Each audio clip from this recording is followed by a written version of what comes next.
ലോക്സഭാ തെരഞ്ഞെടുപ്പിന്റെ തലേദിവസം തെക്കുംതറയിലെ സ്വകാര്യ വ്യക്തിയുടെ വീട്ടിൽ നിന്നും ഭക്ഷ്യവസ്തുക്കൾ പിടികൂടിയ സംഭവത്തിൽ പോലീസ് കേസെടുത്തു. തെക്കുംതറ സ്വദേശി ബിനീഷിനെതിരെയാണ് പോലീസ് കേസെടുത്തത്. വോട്ടർമാരെ സ്വാധീനിക്കാനായി വിതരണം ചെയ്യാനാണ് കിറ്റുകൾ സൂക്ഷിച്ചതെന്ന് പോലീസ് കണ്ടെത്തി. ഈ സാഹചര്യത്തിലാണ് പോലീസ് കേസെടുത്തത്. ലോക്സഭാ തെരഞ്ഞെടുപ്പിന്റെ തലേനാളാണ് തെക്കുംതറയിലെ സ്വകാര്യ വ്യക്തിയുടെ വീട്ടിൽ നിന്നും ഭക്ഷ്യവസ്തുക്കൾ അടങ്ങിയ കിറ്റുകൾ പിടികൂടിയത്. ഈ സംഭവത്തിലാണ് പോലീസ് കേസെടുത്തത്. ബിനീഷ് എന്നയാളെ പ്രതി ചേർത്താണ് പോലീസ് കേസെടുത്തത്.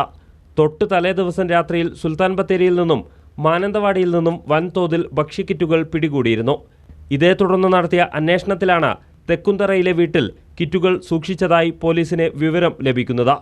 തുടർന്ന് നടത്തിയ പരിശോധനയിൽ 167 കിറ്റുകൾ പിടികൂടി. ഇലക്ഷൻ സ്ക്വാഡിൻ്റെയും പോലീസിൻ്റെയും നേതൃത്വത്തിലായിരുന്നു പരിശോധന. 2500 കിറ്റുകൾ ബിനീഷ് ഓർഡർ ചെയ്തെന്ന് എഫ്ഐആറിലുണ്ട്. ഇതിൽ 2426 കിറ്റുകളും വോട്ടർമാർക്ക് നൽകിയെന്നും പോലീസ് സംശയിക്കുന്നുണ്ട്. കിറ്റ് വിവാദത്തിൽ ജില്ലയിൽ രജിസ്റ്റർ ചെയ്യുന്ന രണ്ടാമത്തെ കേസാണിത്. News bureau, Kalpetta.